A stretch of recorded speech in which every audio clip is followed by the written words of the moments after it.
Queridos irmãos, queridas irmãs, sempre no dia da ascensão do Senhor, a ascensão, ela é uma forma de comunicação.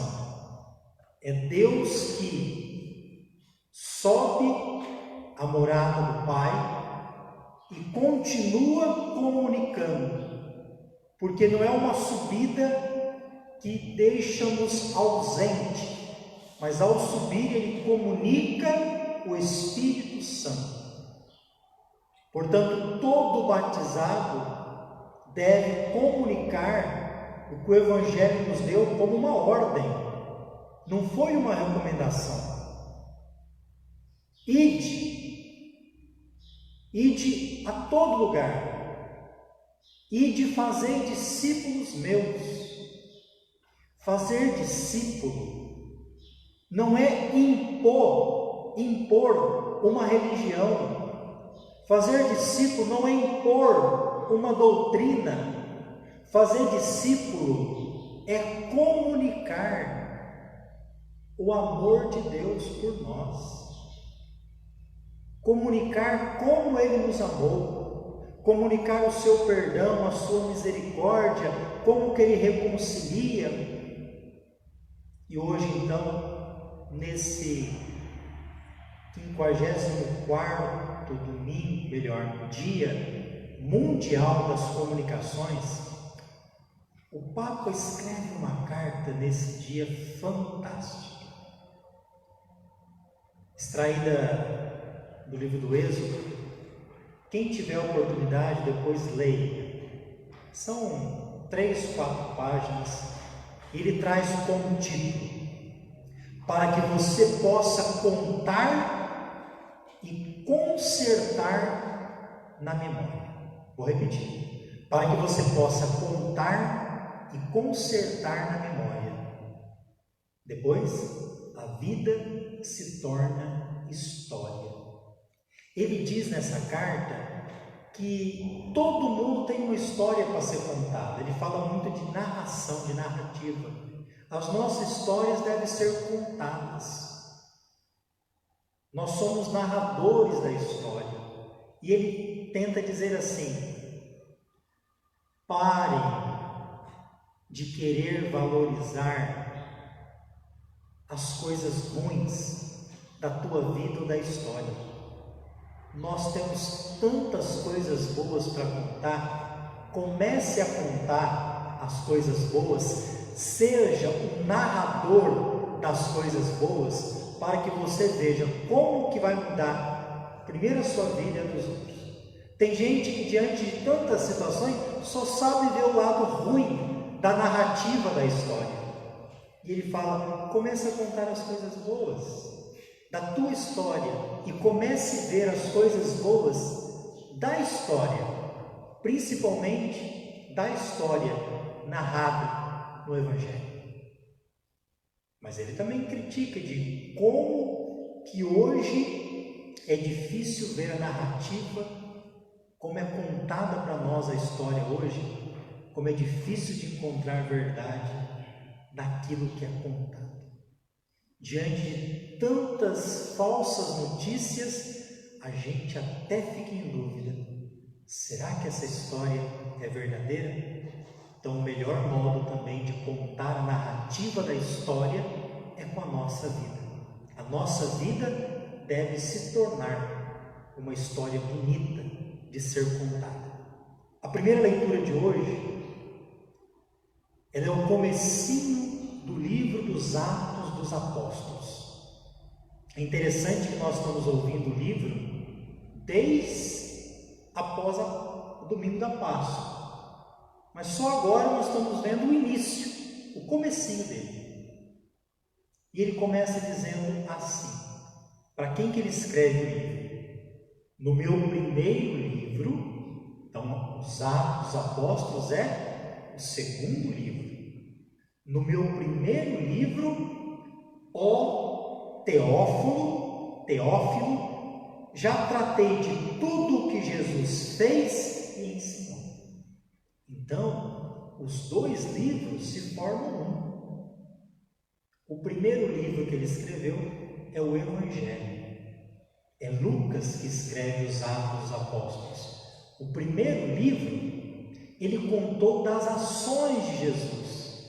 É interessante que ele não fala o que Jesus ensinou e fez. Ele diz o que Jesus fez e ensinou. Porque tem muita coisa que ao fazer já é um ensinamento. Jesus não precisa primeiro ensinar para fazer.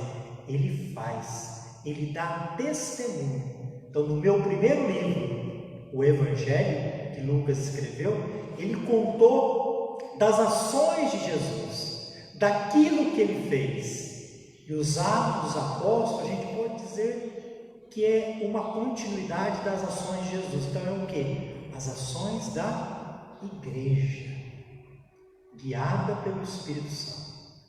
E quem é Teófilo?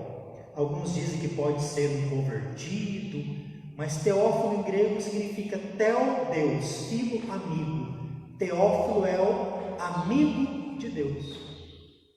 Todos nós somos chamados a ser teófilos, amigos, amados de Deus. Então, nesse primeiro livro ele contou tudo que Jesus fez e ensinou. E aqui ele narra Jesus que foi levado para o céu, depois de ter dado instruções pelo Espírito Santo. Então já se passou 40 dias, desde a morte de Jesus até o Pentecostes, até o dia da Ascensão, que é hoje. Não significa que dá 40 dias exatamente no domingo, né? Nós, da Igreja do Brasil, melhor dizendo, pela CNBB, nós celebramos algumas solenidades no domingo. A Ascensão, o Papa está celebrando no dia que conta esses 40 dias, que é o dia que maior tem a presença das pessoas na igreja. Então, 40 dias depois da morte de Jesus, a Ascensão. 40 também é um número simbólico. E domingo que vem nós vamos celebrar 50 dias, Pentecostes, 50 dias depois de tudo aquilo que aconteceu. Então tudo isso, ressurreição, ascensão hoje e Pentecostes domingo que vem, faz parte de um único mistério. Não são solenidades separadas, é o único mistério da Páscoa, de Jesus que está vivo no meio de nós. E a primeira leitura diz assim: vós sereis batizados no Espírito Santo daqui a poucos dias. E vai dizer assim: olha, não cabe a nós saber os tempos e o momento, isso pertence ao Pai. Por isso que vocês vão receber o Espírito Santo para quê? Tem muita gente que pede o Espírito Santo a todo momento. Vem Espírito Santo, vem sobre mim, mas às vezes sem saber o para quê. A primeira leitura está dizendo: o Espírito Santo, a primeira missão dele em nós é para que a gente seja testemunha. Está dizendo aqui na primeira leitura. Não fique preocupado em saber o que vai acontecer amanhã, que dia será a vinda do Senhor. Se preocupe, ao receber o Espírito Santo, a ser testemunha. É isso que significa um pouco a palavra apóstolos, testemunhas, tem a ver com a palavra martiria. Ser testemunho no mundo de hoje é a missão de todo batizado. E aí ele narra: Jesus foi levado ao céu à vista deles. E aí o que aconteceu? Quando Jesus foi levado ao céu, aquela cena bonita, diz que esses que estavam ali e presenciaram, eles ficaram olhando, contemplando essa subida. Não que não tenha um lado positivo de contemplar um Deus que sobe, mas também tem uma crítica do anjo, dos dois homens vestido de branco, como eles aparecem lá no túmulo da ressurreição, lá ele disse assim: Jesus não está aqui. Não fique procurando Jesus no túmulo, porque ele não está morto, ele vive e vive em nós. Tem gente que deixa criar um torcicolo de tanto olhar para o céu,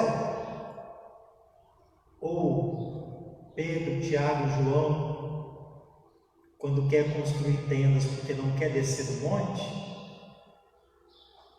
em vez de viver aquilo que recebeu de Jesus na vida. Esta é uma das piores espiritualidades que tem em muito católico. Fala muito de Deus, vive não uma espiritualidade, mas um espiritualismo de só ficar olhando para o céu. É aquela oração: oh meu Deusinho, e não sai disso, não vem insurgir na vida. É alguém que não aprendeu ainda a ser testemunha de tudo que recebeu de Deus. Ele chama atenção: homens da Galileia, parem de ficar olhando para aí, olhando para o céu. É hora de viver tudo o que Jesus nos ensina.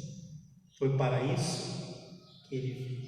Que Deus nos ajude então hoje a, quando olhar para o céu, olhar para o que Deus fez, e ao olhar, viver na terra tudo o que ele nos ensinou. E o evangelho de hoje diz que está os 11 discípulos, porque está faltando um, que é o Judas, o traidor. Eles então foram para o monte. O monte deve ser provavelmente das bem-aventuranças. Foram para a Galileia, porque Jesus uma vez tinha dito: vão para a Galileia e lá me encontrareis. Bonito, né?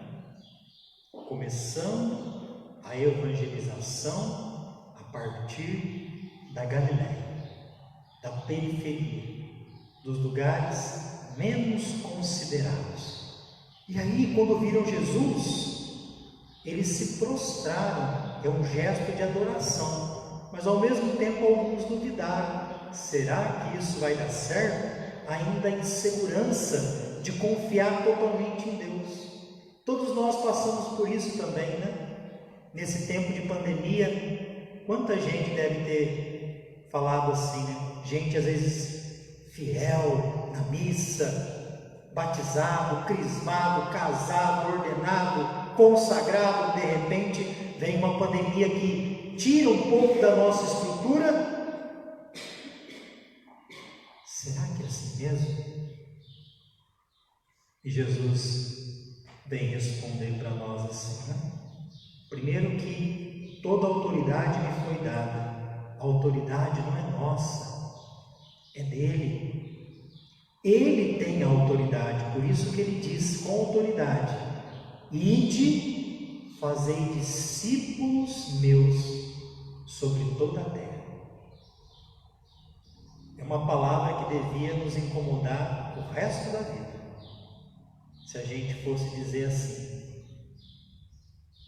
O mundo, a humanidade talvez não esteja melhor, porque eu ainda não fiz discípulos como Deus quer. Meu testemunho talvez seja sendo fraquinho. E depois ele continua: fazer discípulos batizando-os em nome do Pai, do Filho e do Espírito Santo. Batismo nos torna filhos do amor de Deus. O batismo na Trindade, ele diz que nós somos irmãos.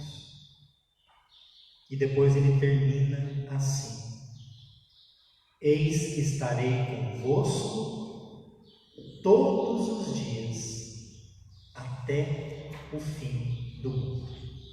Vamos guardar essa palavrinha para nós hoje? A gente não fala isso todo dia na missa? O Senhor esteja convosco, Ele está no meio de nós. É para a gente acreditar, Ele está no meio de nós. E quando você perguntar assim, por que tem crianças que morrem? Será que o amor de Deus não estava lá? Por que essa pandemia tem matado muita gente? Não é falta do amor de Deus?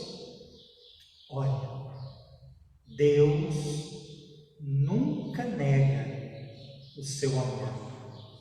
Quando essas coisas acontecem, o que foi negado foi o amor humano e não de Deus. O amor de Deus também, ele acontece através de nós. Quando acontece morte, desgraças que nós não temos explicação, tenta pensar assim, não é o amor de Deus que foi negado, é o amor humano. E quando nós amamos com o amor de Deus. Louvado seja o nosso Senhor Jesus Cristo.